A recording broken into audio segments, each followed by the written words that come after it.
it's Tails from Studio Wildfire, and I'm back for another Monday morning map build.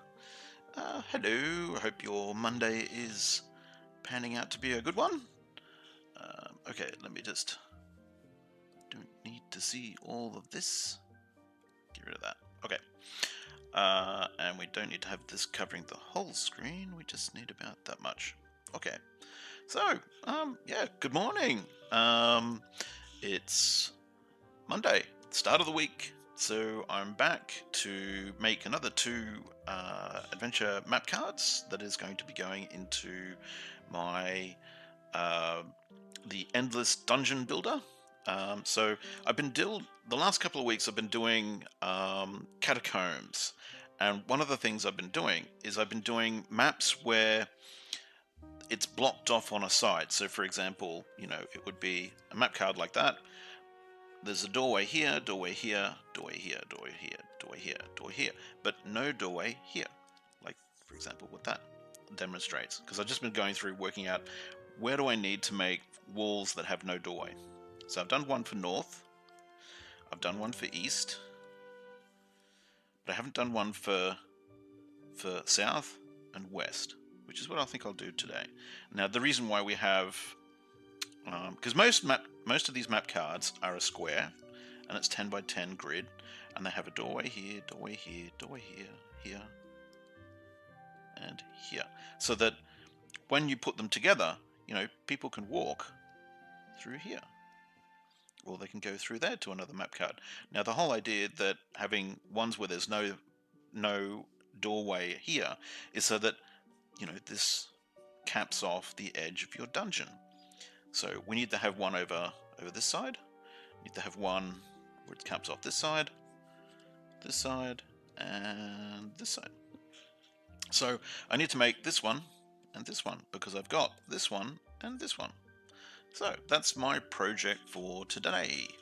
So let's just get rid of my pencil work in the background, zoom in a little bit, so fit image to window.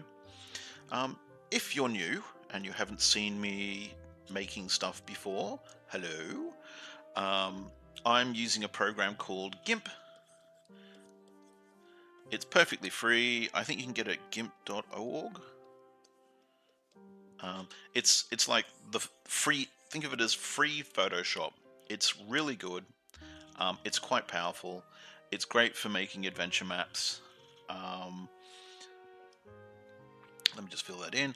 And so, which is what I'm going to be doing today with map tiles, which are art assets that I have created. But what I also do, let me just turn on my grid and my snapped grid, is I talk about the adventure world that I'm working on as well. Oh, what are you doing? I've got a little doggy in the background, and she's had surgery recently, so she's a poor old wearing the bucket of shame, and she's sort of looking at me weirdly, going, "What are you doing?" But yeah, if you're new, I create adventure maps each Monday morning, and that's what we're going to do right now. So what I say got to do this side and this side. So let's just do down the bottom. Let me get rid of that. And what I'll do is I'll quickly put some wall over that. Make certain that I'm putting this into my walls folder. There we go. But yeah, if you're new, you're more than welcome to ask me questions. I do look over and have a look at chat and try to answer any questions about what I'm building, or about the adventure world that I'm working on as well.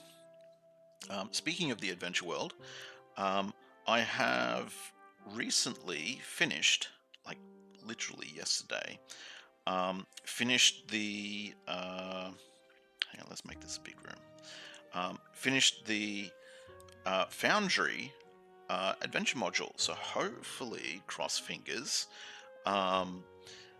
the I'll be able to tomorrow, because I'll be doing like when I do this live stream today, I'll edit some video afterwards and post that, and then I'll upload the finished adventure maps, because these adventure maps that I make, you can download them. If you're a Patreon subscriber, you can actually download these adventure maps, and they come. You get the the full working version. So if you want to download this, change it a bit, you get the full working version. So you get all the layers and everything like that. And you can edit it to put into your own campaign. And that's available to my Patreon supporters. So please, support. It helps pay for things, which keeps me a head above water. But yeah, if you've got any questions, please ask away. Ask in the chat. I do try to talk about the lore behind the game world that I'm creating, because I've been told it's pretty interesting. I'd like to think it's pretty interesting. And I try not to get distracted as I build adventure maps and stop building as I'm answering questions. But it gets a bit hard at times when you get so excited and distracted, and it's like, oh, I gotta tell you about all these things. These things are so cool. Yeah. But yeah, I finished the Foundry module just last night. Well, hang on, before I get onto that, let me just think about what I'm actually doing here. So there's going to be an entrance here, and over here. And I know on the catacombs I'm doing a two entrance. So for example, if I make it over here, that's 2 squares wide. So if I just put in the entrance so that I know where they've got to be, and I can change them up later. So rather than sort of, even though I do like sort of randomly creating maps. Okay, so I know that there's an entrance there, and there's going to be an entrance up the top here. Now, at the moment, I'm just putting down, if you've never seen me create adventure maps before, I'm just putting down the walls at the moment. And this is think of this as like building adventure maps with Lego bricks. You're putting it down block by block. Okay, so that's where my entrances are, and I don't have an entrance over this side because this is going to be the capped off wall, and we need to fill this with rooms. So I might do something simplish where I'm going to have I'll have this come into just some big rooms. It'll just be large rooms, and there'll be like the 2x2 corridor going this way and this way. So it'll be a simple-ish map this time around. Okay, so that's what I'm building.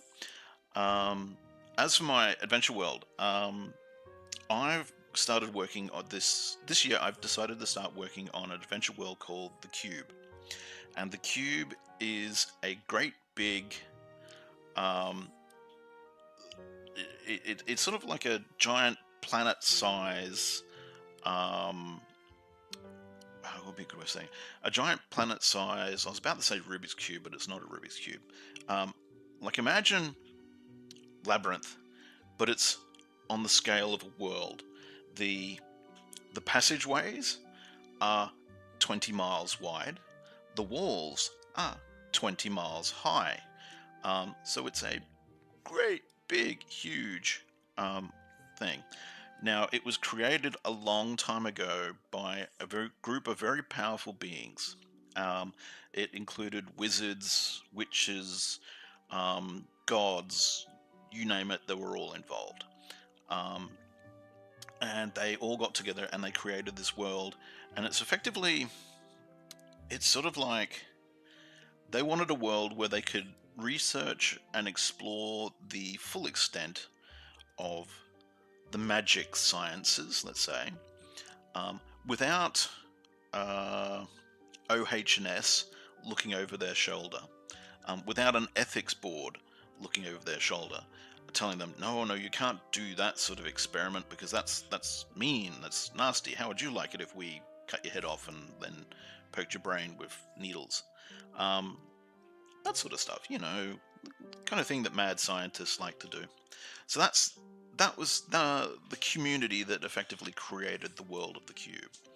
And it's so they had what I'm calling the first and second age of enlightenment, where they think it was ages of enlightenment because they made huge advances in science, in magic sciences, without having OH&S and ethics boards looking over their shoulder. They could do anything. They could, really make a mess of it.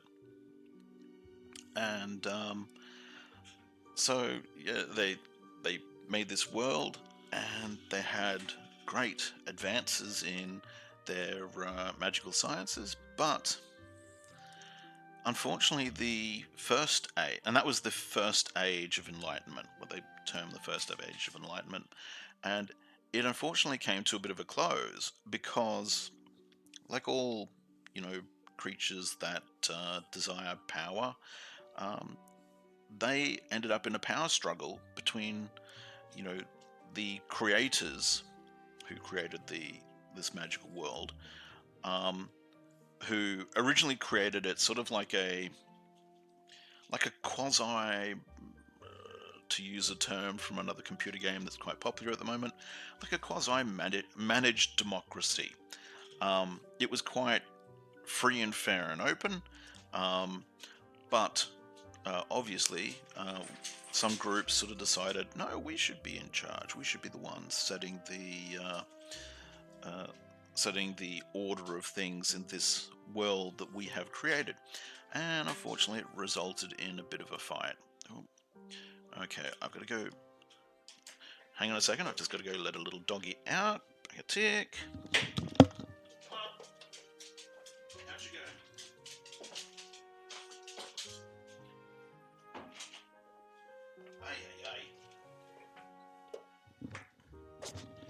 go? Okay, little buckethead dog has been released from the room, and I can now get back to streaming.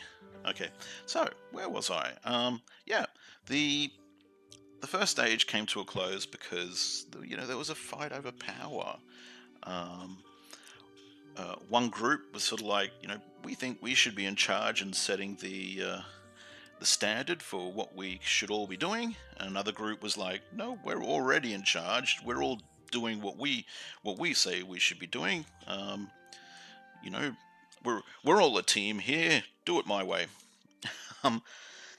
And effectively, the first age of enlightenment came to a head in lots of blood-curdling screams and yells of, "Oh God, my face!" As the wizards and gods and whatnot basically went to war with each other, and yeah, it was kind of sticky. But they eventually made peace. But in the process of going to war with each other, a lot of the magic-using communities, trying to get away from each other, they built dungeons in this magical world that they've created, and they use those dungeons to escape from each other. So this is why the world is littered with basically hidden laboratories all over the place. Dungeons where wizards did, their magic research. And unfortunately, if you were on the wrong team and you got captured by wizards from the opposing team, you were their test subjects. So it was not a nice place to be for a while. So that was the end of the first stage. But eventually a group of wizards rose up, powerful enough to sort of not necessarily conquer, but to beat the other factions into submission. And there was peace. There was harmony for a short, protracted period of time, before they all got back to it again. So that sort of started the second age of enlightenment, where in the first age they sort of had a managed democracy style of civilization, and they all it worked because they were all largely left to their own devices. The world that they had created was big enough and not as heavily populated that they could all essentially go out, find their own little space in the world of the cube, make of it what they wanted, and do what they wanted without being hassled by anyone. And that's pretty much why the first age of enlightenment worked. Is that they weren't in each other's pockets all the time, and in a way, it's kind of also why the first age of enlightenment came crashing down, is because eventually, they built up their own little communities, researching their own things of magical science that they wanted to research.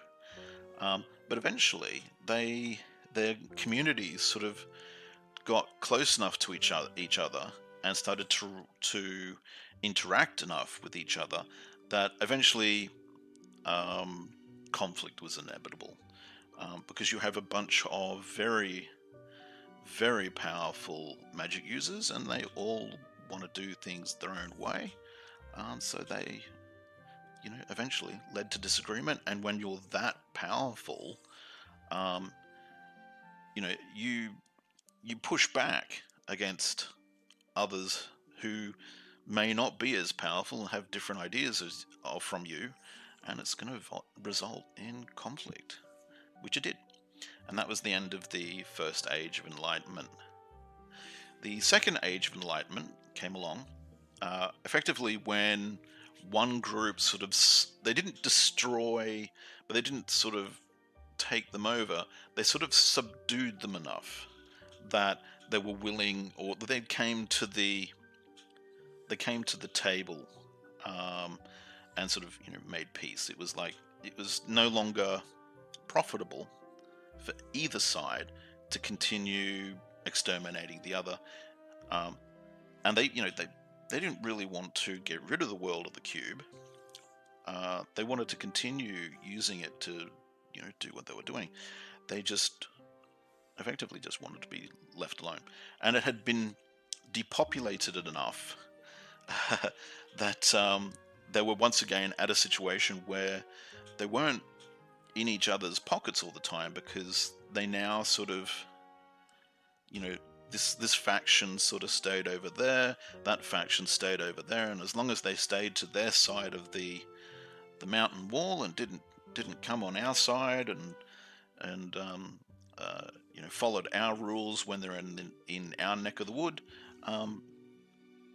it's sort of, they had the second age of enlightenment again, but it was always a tentative peace. They had another ruling council, but it was less a council, sort of what we would sort of think of as like a democracy type thing where everybody was voted into positions. It was more a case of being led by the least, I was about to say the least despotic, but more like those who were powerful and sought leadership positions, but also because they were kept in check by the other factions, who were also had their own leaders who led because they were the most powerful of their faction, and so on and so forth. So it was more a balancing act in the second age than it was in the first stage, a community of harmony, which broke down because then you effectively add arseholes that just rose to the top. But yeah, that was the first two ages of the world of the cube. And unfortunately, when the second age collapsed, it was all bets were off. It was wholesale destruction, and this is why the world of the cube today is effectively a wasteland with all of these wizard communities that were effectively just exterminated, scattered across the world of the cube. But there's also all of these. So the wizard communities are basically out on the flat land, out in the flat land between the mountain walls of the cube itself. They're the communities, because that's from the time when it was harmonious to live there. It was fine. You could just build a house, make a garden, live there, do your research in the local laboratory or whatever like that, and everybody was happy. But then when things broke down and the wars broke out, then the wizards started to build their dungeons as a means of getting away from each other and still being able to, reside in the world of the cube, do their own thing, practice their own magic, and sort of go from there. But it was a precarious situation, because you were effectively hiding from the other factions and constantly hoping, I hope the other factions don't discover where we've hidden ourselves. So this is why the cube now is awash with all of these dungeons from these wizards who were, looking for places to hide. And that's effectively the world of the cube. It's like a giant maze, and there's heaps and heaps of dungeons scattered all over the place. But how do other people, like, now that those original wizard communities are long gone, they're dead because they exterminated each other. They created weapons of devious destruction to wipe out each other, and so whole communities were just liquidated. All of the living are just gone, which is a sad thing when you think about it. But the communities themselves were left behind, and all the machines that they created were, depending upon what the things, or how they sort of killed off each other. Some of the places have been wrecked, completely just devastated, blown up, the whole works. But some of them, just the people were killed. So the devices and everything that they made is still there. And one of the things that are still in operation and still left and functioning is a teleportation network. Now, in the early days of the world of the cube, the wizards and gods and all these different powerful beings that lived on the cube, they created they researched basically the teleportation spell. If you research it enough, take it to as far as it could possibly go, you effectively end up with, like, you could think of it like Star Trek teleporters, but effectively you can span across the multiverse, because they were still, the wizards were still popping off to the prime material plane to get supplies, to pick up test subjects, the whole works. Go see their family who weren't living on the world of the cube. You might have a wizard whose brother-in-law is getting married, and he lives over on the prime material plane over at goodness knows what kingdom. So he pops over to go and see him every now and then. That sort of thing. So they made a teleportation network, and they used it to pop around the multiverse. Now, when they killed off each other, it was left running.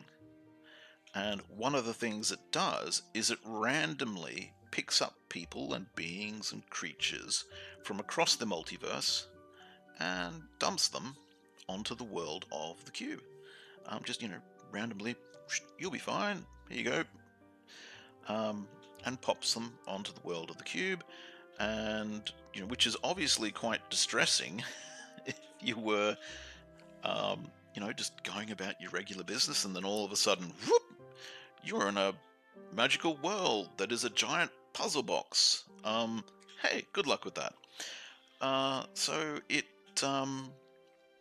all these different people, all these different beings, so monsters, intelligent beings, the whole works are getting teleported onto the world of the cube against their will. They're not happy about it. They end up there and they're sort of like, what the freaking hell is going on here? Why am I on a world where there appears to be a giant plane, and off in the distance I can see a mountain wall that appears to be perfectly flat, that looks like it's going 20 miles into the sky. Where the hell am I? I'm not in Kansas anymore, Toto. So yeah, so the first adventure module that I wrote, which is called, was sort of, I call it an adventure module because it ends up being a module, and I think what have I done? Oh, accidentally started up Photoshop again. Pardon me. Okay. Yes, every now and then I accidentally double click on an art asset and it starts up Photoshop, and it can be a bit annoying having Photoshop just randomly start up in the background. I'll tell you what, I'm just going to leave Photoshop there in the background. I'm just going to, hopefully it will just sit there and do nothing and not be a pain. Okay, so where was I? So yeah, the machines are still on. They're still picking up people from across the multiverse, dumping them unceremoniously onto the world of the cube. And so a lot of adventurers on the world of the cube are people, people like you and I who have just been unceremoniously marooned by this technology onto the world of the cube. And they're trying to figure out whether they can find another machine that will, because if there was a machine that got them there's got to be one that will get them back home. So the great quest arose from all of these adventurers trying to find the machine or the device or another wizard who created or whatever. They're trying to find something that can get them back home effectively. So that's the great quest to find the doorway back home. But there are also, and I'll just break my story here for a moment. I've just finished putting in, on my adventure map that I'm building, I've just finished putting in all the walls. So these are all the walls of my map. So I've got no doorway down here to go across, but I've got the entrance ways here, here, and here. So this one's pretty much, all the walls are done. So, and they're in my walls folder. So if I want to go and edit them, I can just go and, hide them or change them or anything that I like, just there. But I'm going to lock this folder so that I don't edit it. And I'm going to go and fill in the floor of this dungeon map. And then this map will be done. But that's what I'm doing right now. So let me get back to my story. Okay, so where was I? Let me just take a drink of water. Okay, so yeah, the Great Quest. So you're either, a lot of the beings who are on the world of the cube are either trying to find a way home. They're on the Great Quest trying to find a way home, or they've sort of gone, well, the chance that I'm going to find it, or that I'm going to waste what's left of my life trying to find this machine, and I may find the machine and it may be broken, it may not even be working, So instead of wasting my life trying to do something that may not work, I'm going to get on with my life and make a new life on the world of the cube. So that is what some of the people who have ended up on the world of the cube, and I'm just going to whack a great big pit trap in the middle there. So a lot of adventurers who have ended up on the world of the cube have just effectively just gone, no, I'm not going to spend what's left of my life going into dangerous, crazy wizards dungeons trying to find a machine that may not even work, like the whole thing just may be broken. So instead, I'm actually going to try and rebuild my life and you know, make do in the world of the cube as it is.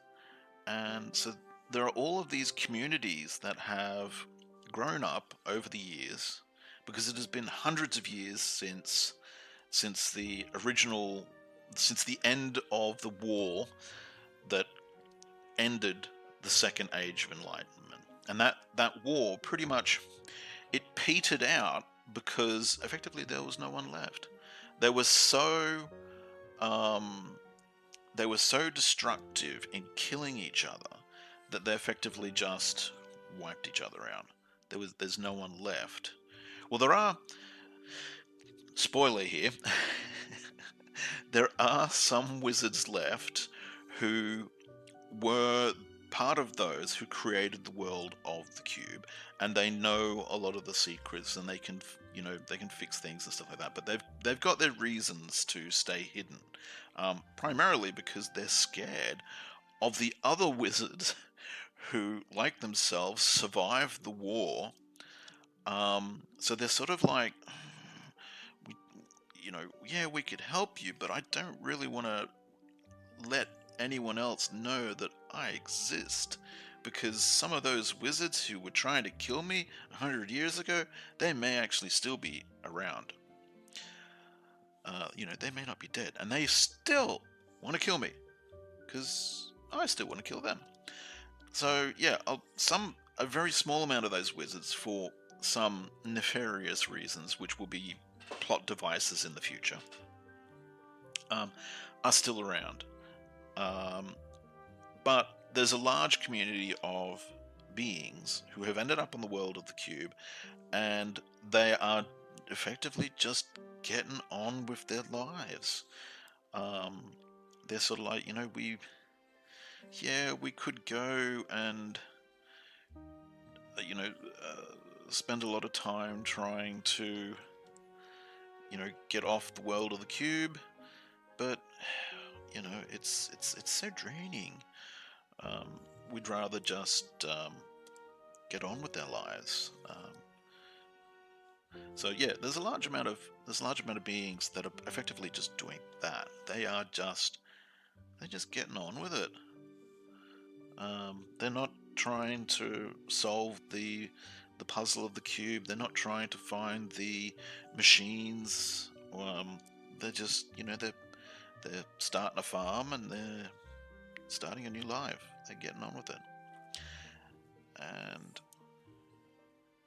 how about I'm going to put that there. Or actually, no, I'll put it over there. There we go. So I'm just making this room, and I'm just putting pit traps all through this room because it's weird and I like it. So yeah, there's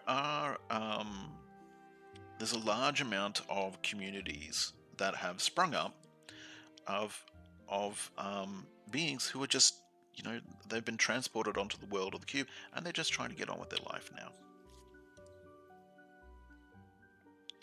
They don't want to get involved in politics or whatnot. They're just living. They're just doing their best.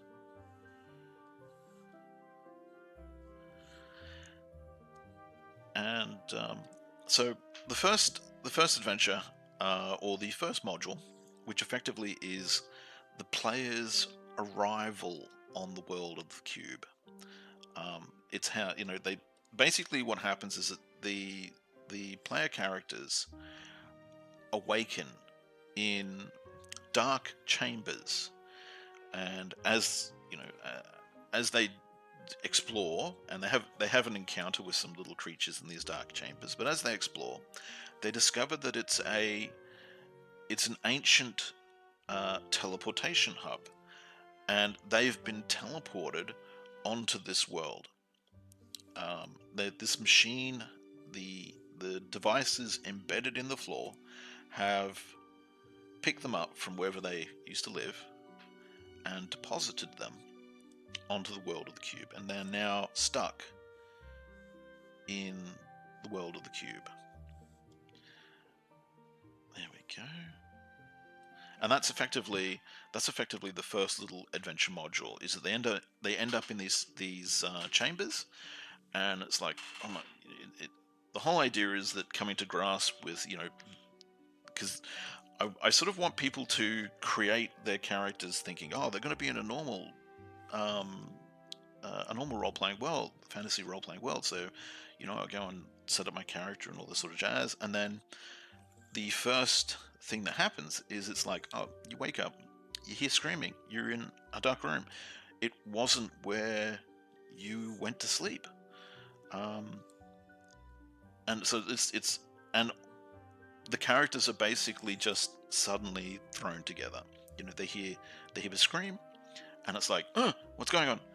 And so that was the thing that I tried to get across in the first module, is that it's like you've been dropped into this strange world.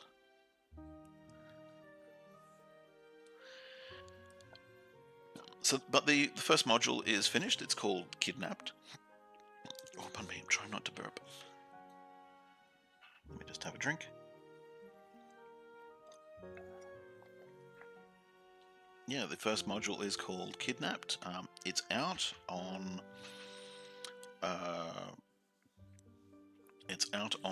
Roll20, on Foundry, on Fantasy Grounds.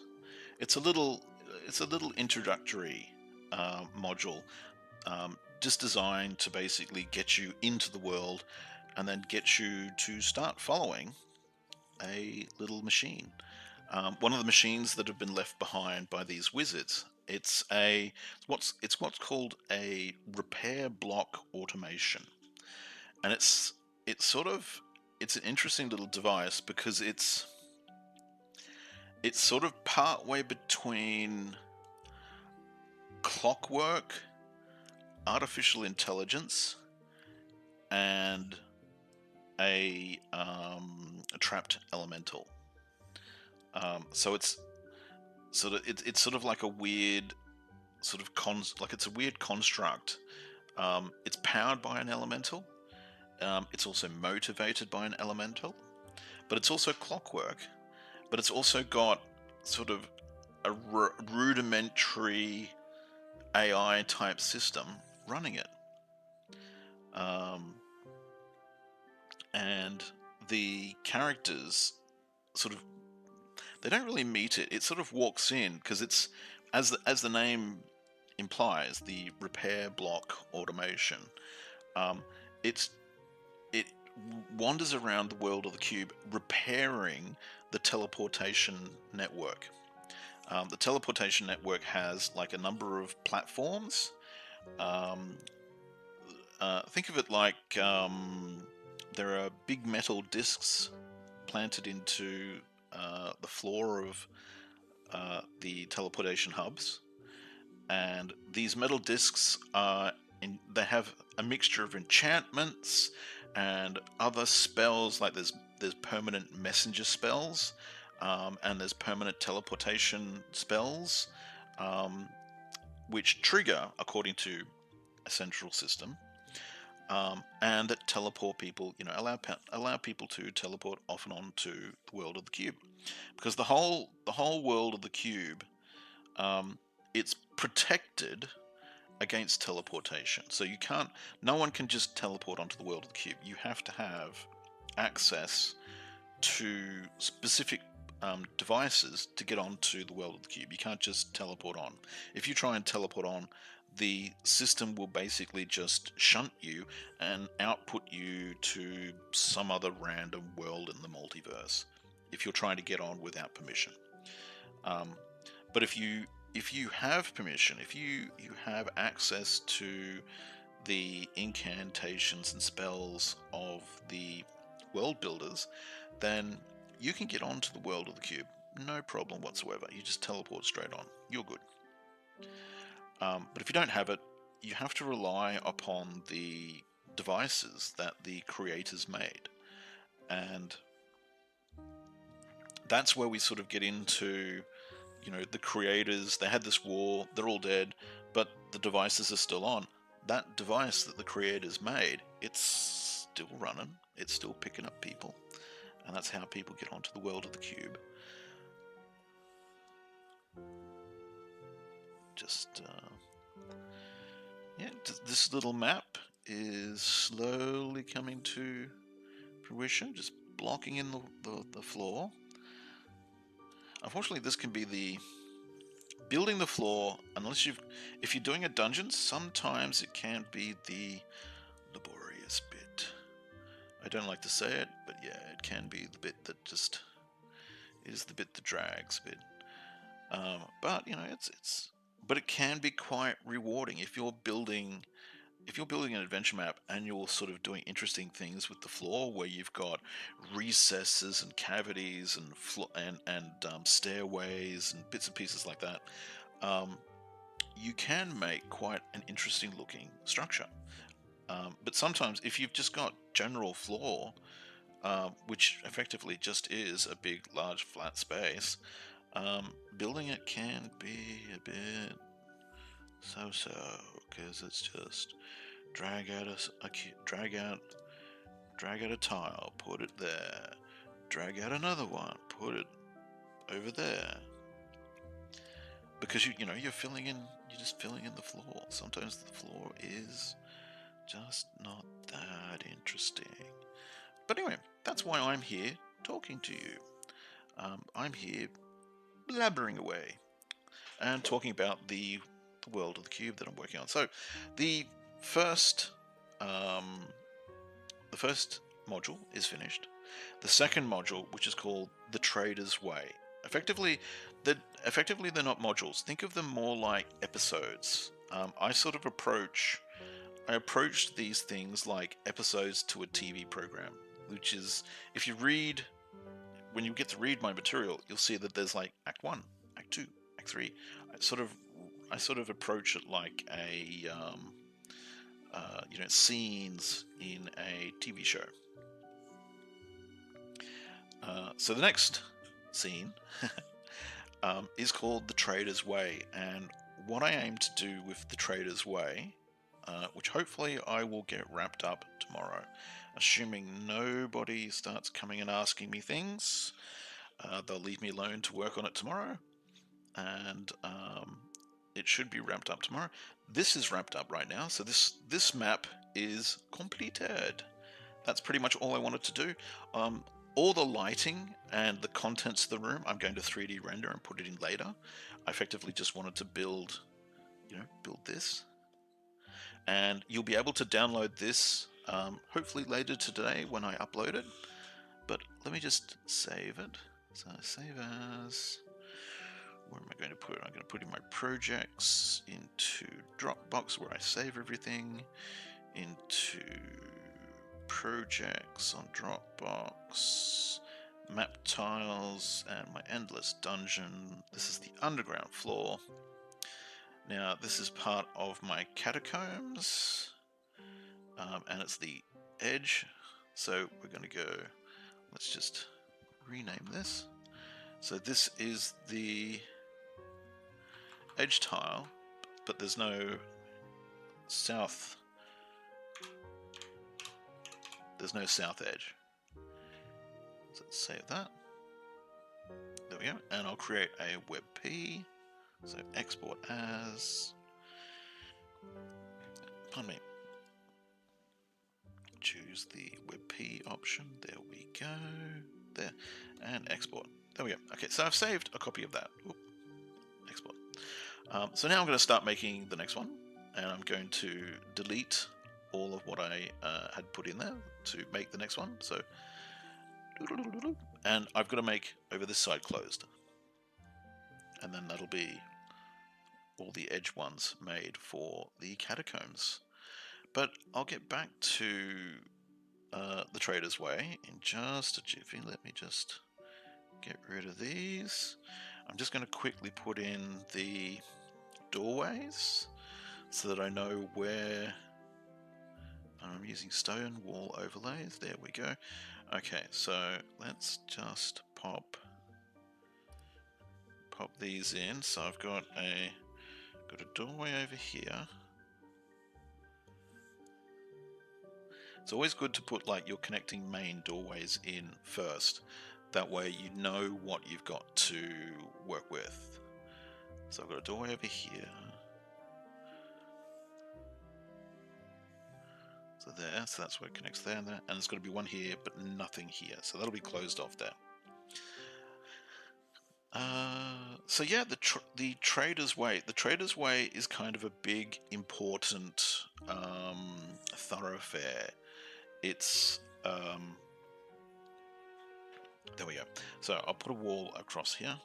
That way I know that that is blocked in. And then it should just be a case of just, you know, making some little passageways and rooms and making it maze-like. There we go. So that's capping that off.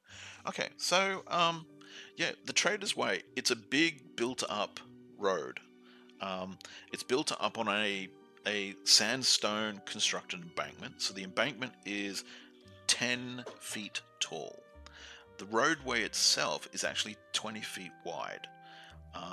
And then the edges, the sides of the embankment are basically 45 degrees. So you can, you know, climbing up the embankment's pretty easy to do.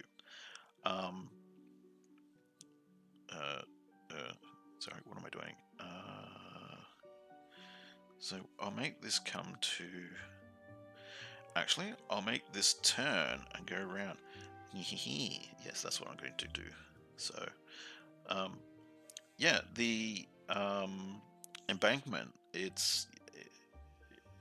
sorry, I'm getting distracted by trying to think of what I'm going to make for this map. Okay, let me just quickly do this. Because I'm going to have the 10 feet corridor come around the sides of the map. So it gets to there and it turns. And then it comes down here. So I'm going to have to change these. So that, and I'll have to put in doorways, so I'll be popping some of these out.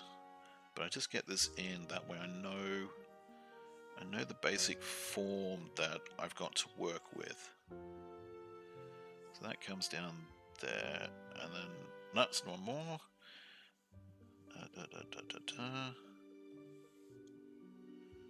Yep, like that one comes down to there, and then it turns along here. And I need these ones. Right there.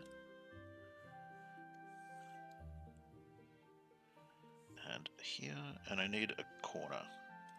So where's our corners? They're at the top here. There we go. Okay, so I'm gonna have to change these out a bit.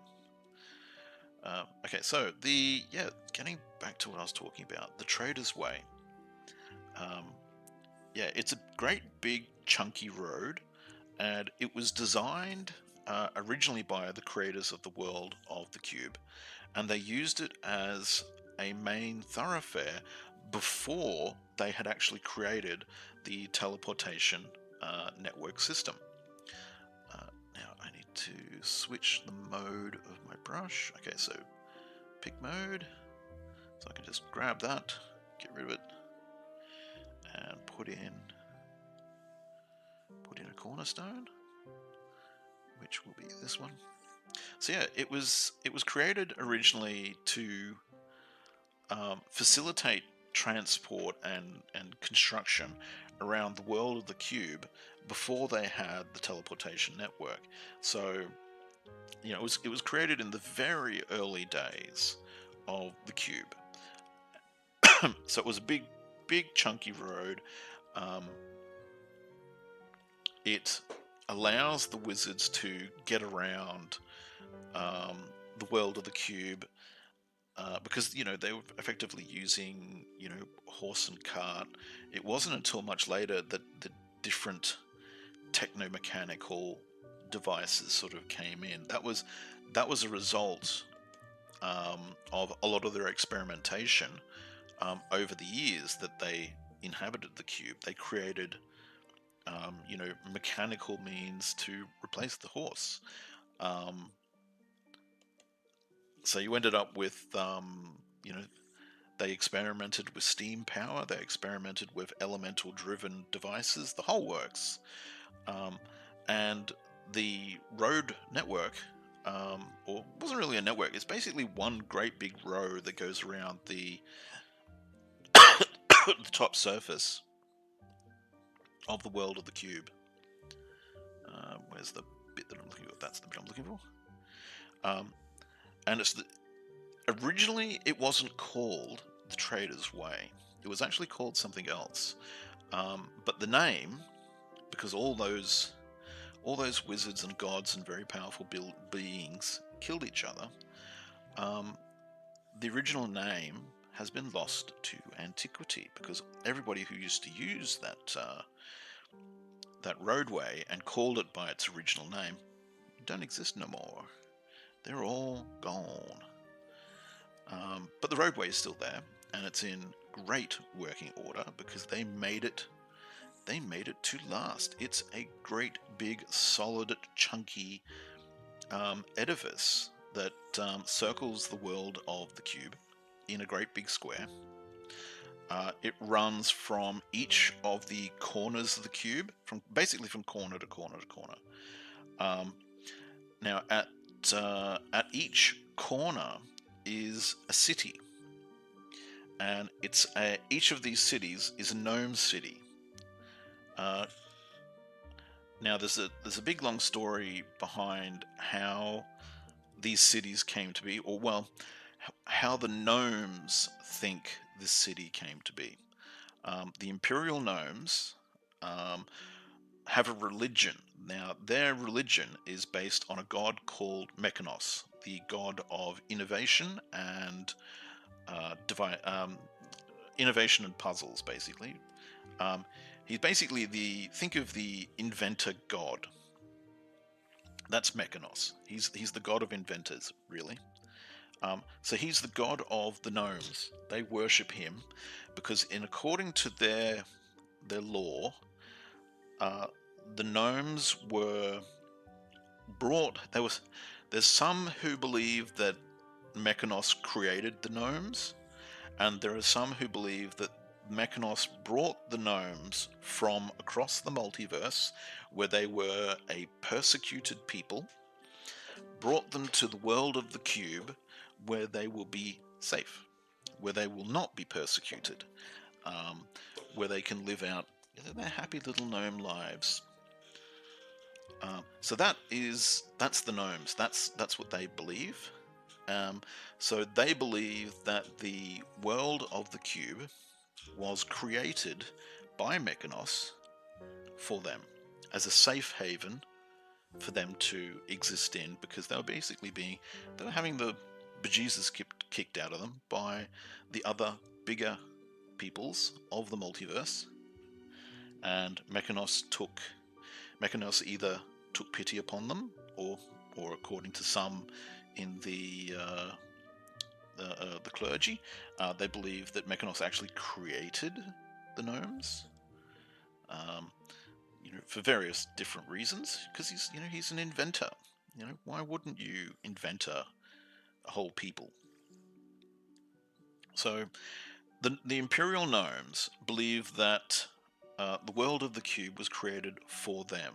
They believe that it is divine right that they have been granted the world of the cube to live in by their puzzle-creating god Mechanos.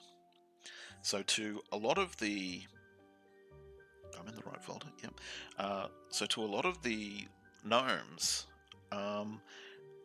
non-gnomes on the world of the cube are considered interlopers, trespassers. They think that like they they're sort of fine with the fact that you're there, but ultimately you're in the way. This was the world that Mechanos created for us, not for you. So yeah, they're kind of... It's the Imperial Gnomes are a bit xenophobic, let's put it that way. But they're not xenophobic like we want to kill you and get rid of you and exterminate you. It's more like you're just in the way. Can you just go over there and do your thing over there and just leave us to do our thing here? And if you contest this, they're sort of like, well, Mechanos didn't create this world for you. He created it for us. What, you don't get a say. So it is, yeah, the relationship between other peoples and the gnomes, the Imperial gnomes on the world of the cube, it is a little contentious because the Imperial gnomes don't think that Mechanos created this world for you. You weren't part of Mechanos's plans when he was building this place. He made it for us. So the Imperial gnomes are a bit of a thorn in everyone's side. And they have, on the Trader's Way, these 4 great cities. And each of the cities is actually called North, South, East, and West. So there's the Great Kingdom of North, led by the Ironspark family, the Ironspark royal family, who, according to their ethos, Mechanos, when he created the world, he gave the city keys to the head of the Ironspark family, and the Ironspark family then gave a key each to each of his sons, who established royal families in each of the cities, and he kept one of the keys for himself. So the Ironsparks rule the kingdom, the Great Kingdom of North, and then the other kingdoms, so the Kingdom of East is led by another family, the Kingdom of West another family, and the Kingdom of South another family. Their names escape me right at the moment, but yeah, each of these cities are basically giant gnome strongholds. Now, around the gnome cities are actually built into the mountain walls of the cube, so their size is actually unpredictable, because from outside, all you can see is a great big guarded gate entrance into the mountain wall, and then up the mountain wall there are balconies, there's windows, there's little turretlets and things hanging over the mountain walls, but effectively the rest of the city just sort of digs into the mountain. And the keys that the royal Ironspark family got from Mechanos actually lock and unlock the great gates to each city, which is part of the reinforcement of their idea that Mechanos made this world for them is the fact that they have these keys. And just sort of putting these little tiles in just here, so making some little rooms here. So yeah, the gnomes have these keys to the great cities, and they have one at North, South, East, and West. Now, the naming of these cities, North, South, East, and West, is poignant because there is, if you have a compass on the world of the cube, it points north, but it doesn't point to, it points to magnetic north, because the world of the cube, its magnetic north is the center of the cube. There's something at the center of the cube which is actually pulling all magnetism on the world of the cube towards itself. So magnetic north is actually the center of the cube. If you have a compass and then you try and follow north, thinking it's always going to be pointing north like it does on our world, you're slowly going to be walking towards the center of the world of the cube.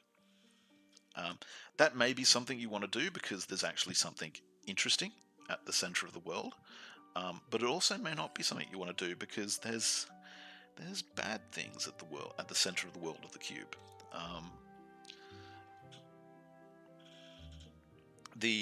As a little spoiler, during the first and second age of enlightenment, when the creators of the cube were still around, they created a great big meeting place for their governing council at the very center of the cube, on the top surface of the cube. It's like a giant open air council chambers where they used to effectively govern. And that is, it's a place that you want to get to because there are some machines and devices there that, if you're on the Great Quest, you want to get there because you need access to those devices and machines. But at the same time, those devices and machines are guarded by guardians that the creators had left in place so that only the council members could actually use those devices and machines. So that, not just anyone could just rock up and start programming how the world of the cube operates.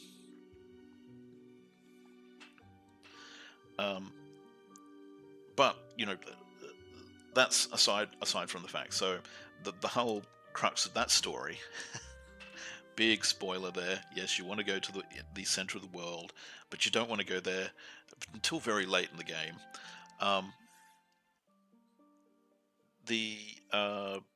Each of the gnome cities, north, south, east, and west, actually their location, if you put them on a map, actually corresponds to north, south, east, and west on a map. It's just that trying to use a compass to go north or go south or east, it will lead you in an entirely different direction. And a lot of the, it's also a language thing. If you start talking to an inhabitant on the world of the cube and they're saying, oh, they're going east, they're not saying that they're going the direction of east. They're saying they're going to the city of East. So it's a little, interesting little side info snippet there about the great gnome cities. And the great gnome. So there's the great kingdom of North, and it is called the Great Kingdom of North because it is considered to be the greatest gnome kingdom. It's very modern for this fantasy setting, but it's think of it like it's not really cyberpunk. It's more like magic crystal punk. Would be a good way of saying the technology level. So, it'd be like, if our world had magic, what would we be using it for? Would we necessarily have computers? No, we might have, instead of computers, we have souped up crystal seeing balls, stuff like that. So it's that sort of difference. I better put in a set of doorways over here.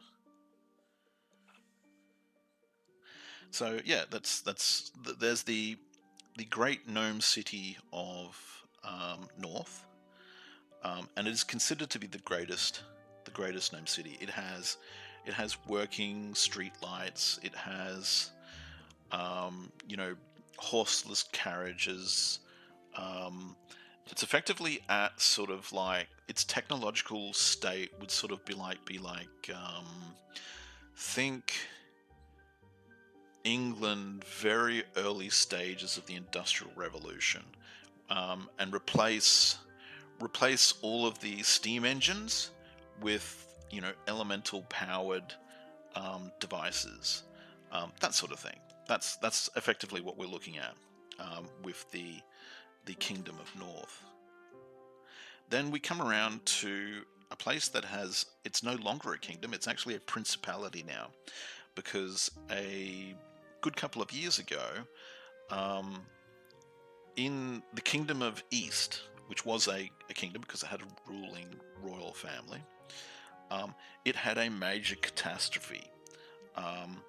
The mountain wall that the kingdom is built into is on it's on the edge of on a corner of the mountain wall, and they had constructed so many balconies and galleries and all sorts of things around the edge of the mountain wall, so that everybody, there were like little turrets, so they could have like, a view of the outside world from their household. That it had weakened the mountain wall for several miles high, and a chunk of it crumbled off. And I'm talking a section like about 10 miles high that crumbled off into the city below. And we're talking about millions of cubic feet of rubble and dirt and whatnot.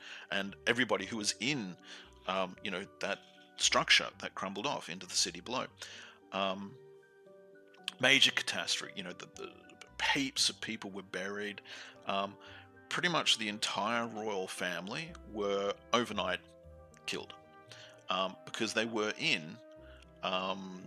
they had their royal apartments, right on the edge, so that they could have balconies overlooking the city. And their royal apartments effectively, crumbled into the city below. The king, the queen, their sons and daughters and everything got killed. It was quite, it's got a big tragedy for the city. And in the aftermath, there's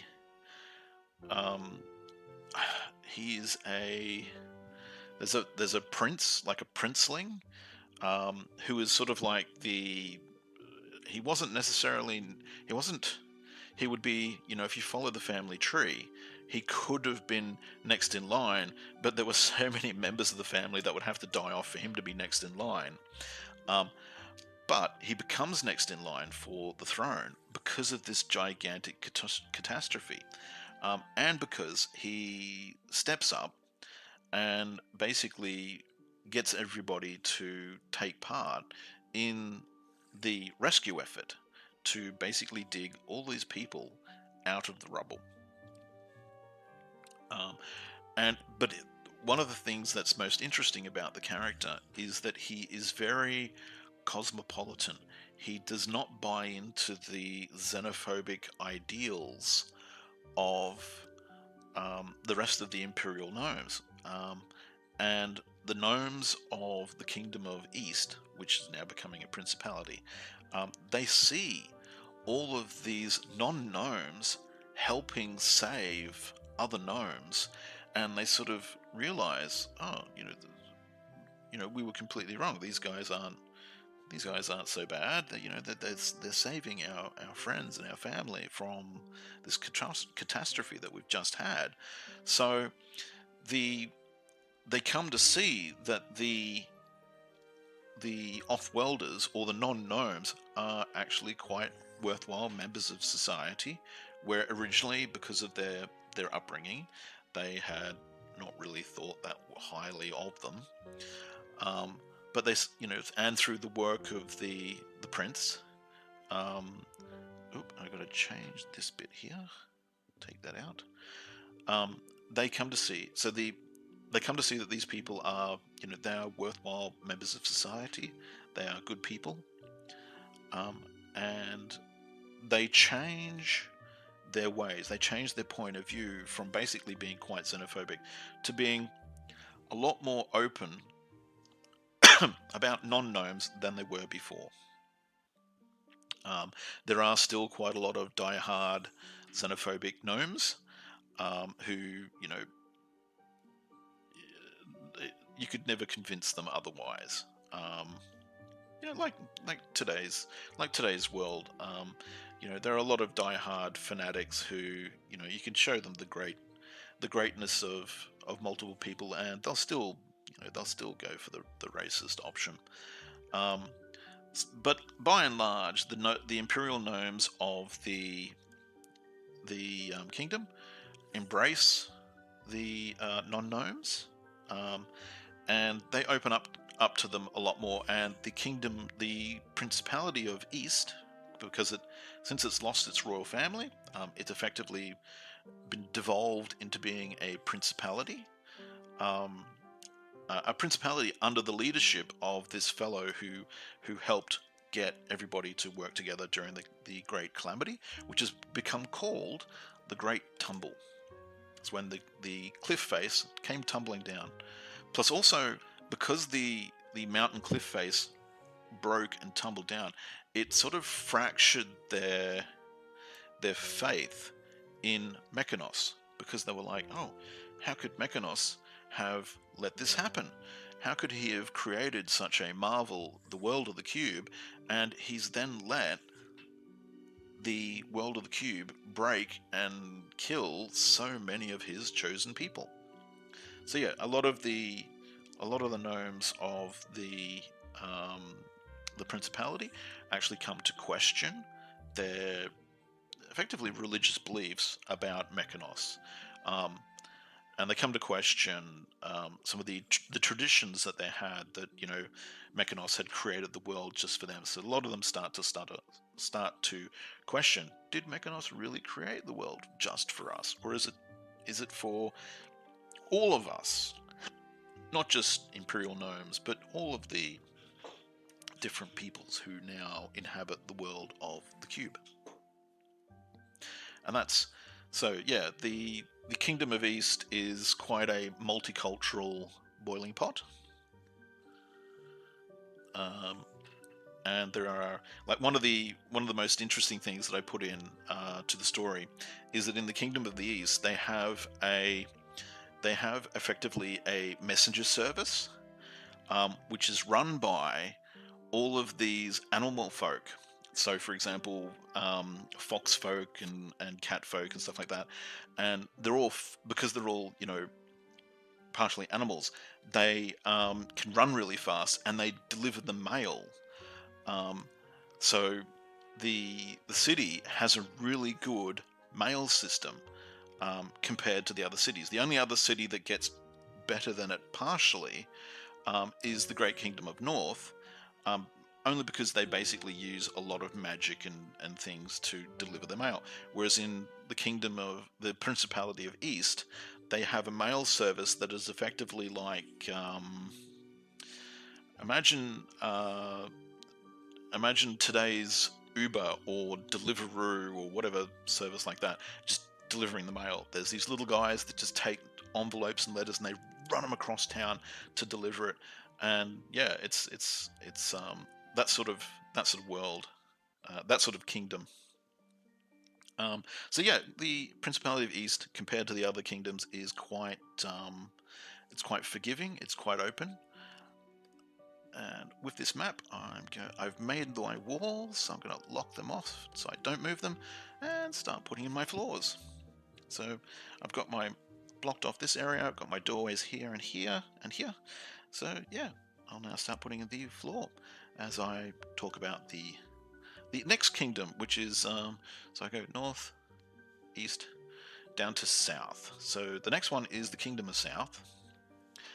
It still is a kingdom compared to the Principality of East, which is no longer a kingdom because of the Great Tumble, where the ruling royal family effectively all got dead.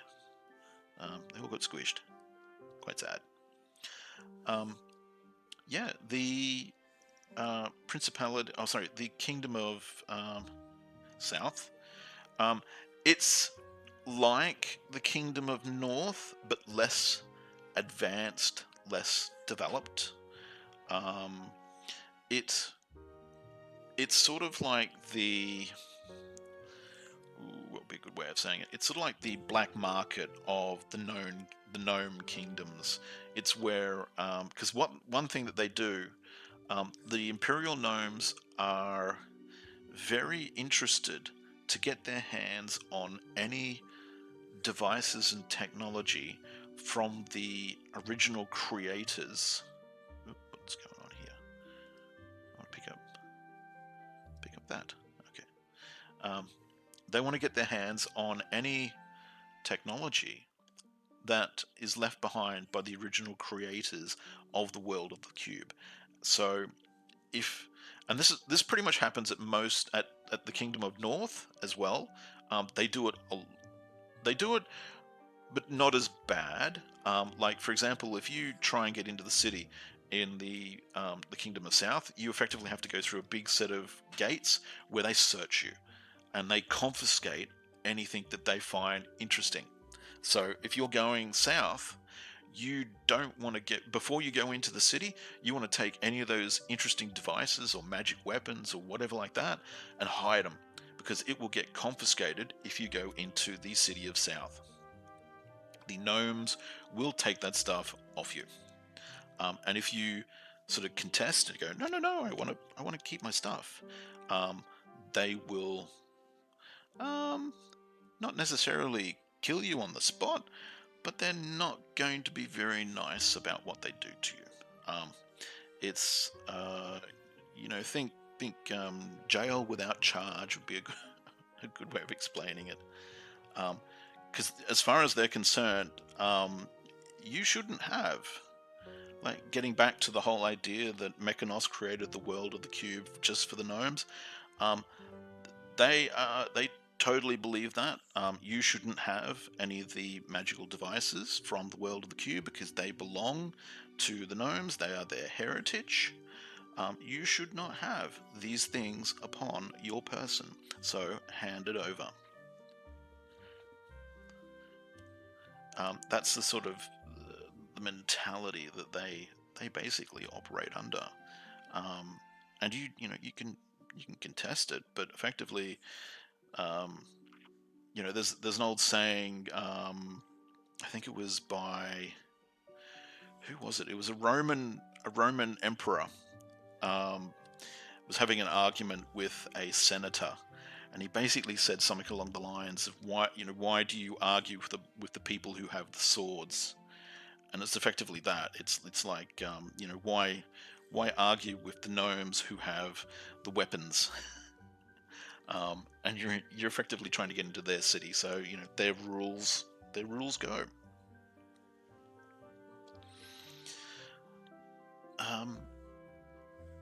Let's come back up here.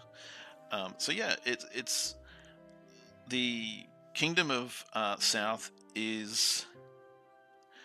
It's sort of like the Kingdom of North, except less developed, more xenophobic. Like the Kingdom of North is xenophobic, but they're more sort of, they're xenophobic behind your back, where the Kingdom of South, they'll say it to your face. Everything that you could possibly think of as like a really bad xenophobic society, that's the Kingdom of South. And you've also got to think that the Imperial Gnome cities are basically two cities in one. There's the inner Gnome city, where only gnomes can get in there, only gnomes can live in there. It is a gnome society. But then there's what's called the outer city, and that's where everybody else lives. That's where all of the different races, there's dwarves, there's elves, there's halflings. There are gnomes who are off-worlder gnomes, like they're not imperial gnomes. There were people that had been captured by the magic of the cube, teleported there, and they just happen to be gnomes, which is really interesting juxtaposition, because the imperial gnomes, they sort of think of gnomes from other worlds as wayward cousins. Would be a good way of saying it. They think of them as Don't forget the Smurfs. Hello, Sir Tired. Yeah, there's probably been a few Smurfs that have been teleported onto the world of the cube. There's creatures from all over that have ended up. There's like dragons have ended up there. The full works. There's demons in part of what's coming up. There's a city, and I can't remember the name. Sorry, not a city. There's a village called Carlsberg, I think it's called, and in it there's actually a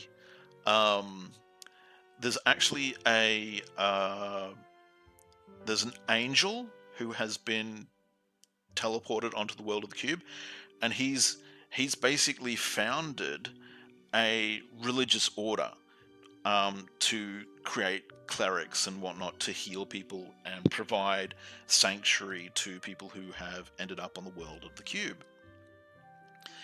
But at the same time, in the same city, not necessarily in the same city, but there's another fellow who operates a group around Carlsberg, and he's a demon. He's effectively the mirror opposite of this angel.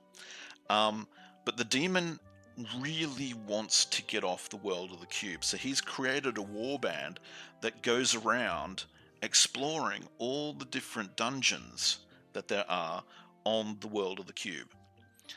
And the angel and the demon are sort of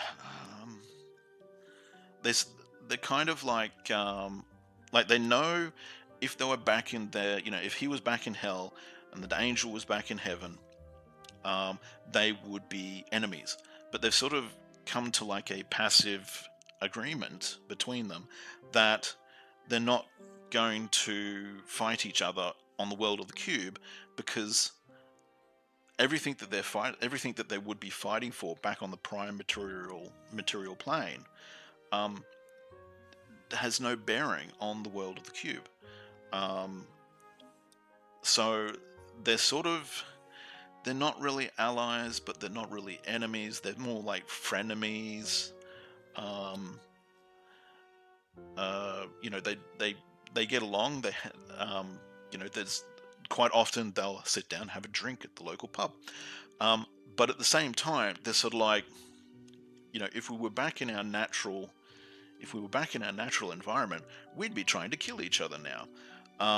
So it's an interesting sort of thing that these two foes who have been, like many other beings, teleported onto the world of the cube against their will.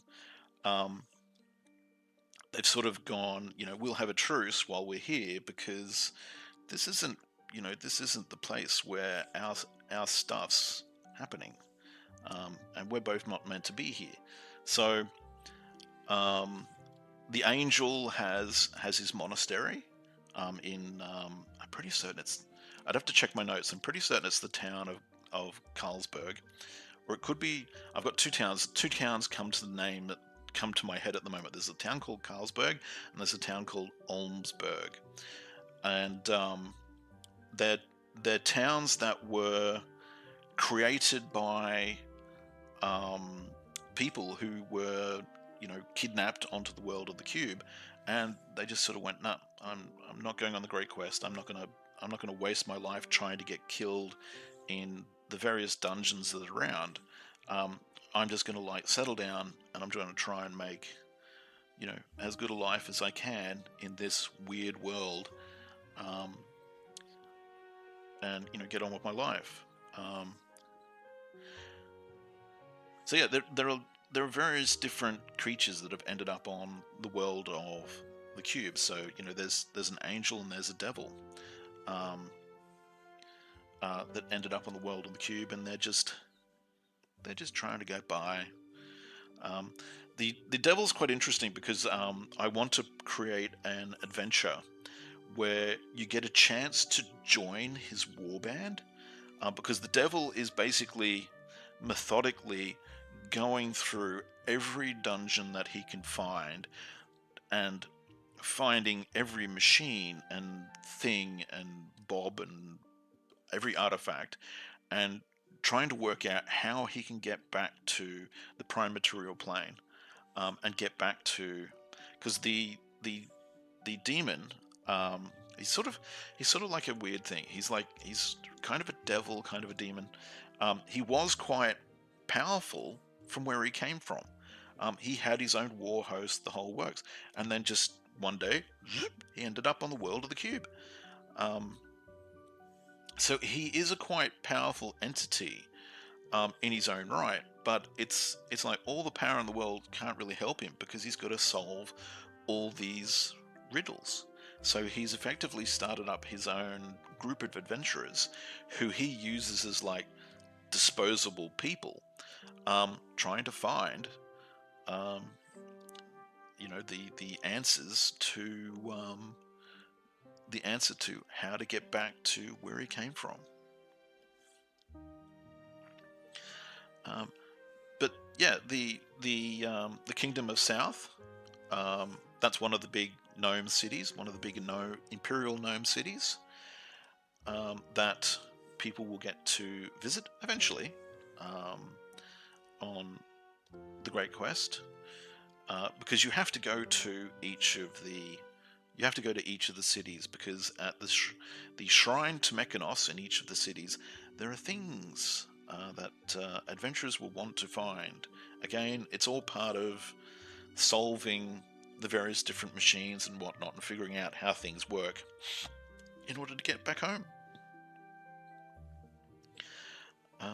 So hopefully I'm not giving away too much of the story, while at the same time I'm creating quite an interesting story for people to listen to me while I make adventure maps, but also to play the game. And I'm using the Pathfinder rule system to as the system to base the adventure on. Like you could use the lore and do it all with the D&D Dungeons and Dragons rule set, but I decided I'll give Pathfinder a go. As a player, I went from playing very happily playing D&D 3.5, and then the gigantic shenanigans over D&D 4 happened, and I was one of those people that basically went, no, I don't really like the direction that Wizards of the Coast is taking D&D, the rule system. I wasn't that much of a fan of the next generation, and I wandered off and played Pathfinder, and I've stuck with it ever since. And so yeah, the World of the Cube adventure series is being written as an adventure path, where you can use the Pathfinder role-playing system to as the core rules for it. And it's all being made entirely as well as a virtual tabletop adventure path. So I don't know whether I'll make any of the material into book form, into dead tree form. I probably will, but it'll be much later on down the path. It'll be way later. And this tile should be the very last tile on this map. So there we are, another map. So this one's got another map card. This one's got an exit up the top here, an exit to the right hand side, an exit down the bottom, but it doesn't have one over on the left hand side, and that should be hopefully one tile. So I'll have one tile blocked up here, one tile blocked up here, here and here, and I'll probably do, I don't know, another one is each, so that way we've got a bit of variety. But yeah, effectively this is another map card for the collection. Thank you for tuning in and listening to me blabber away about my adventure world. It's been great having you all here. Um, if you want to know anything more about what I do, please check out my website. If you want to, links are in the description down below. Please ring the subscription bell. Please subscribe. Please, put in likes. It really helps. It lets me know that you enjoy hearing this material, and it lets me know that I can create more and people will enjoy seeing it. But thank you very much. I hope you have a good week, and I'm going to go and have some lunch. I'll upload these maps later this afternoon, so if you're if you signed up to my Patreon, you can get access to the construction files for these maps if you want to use them in your adventures. Thank you very much. I will catch you all later. Until next Monday, this is Tailz, signing out.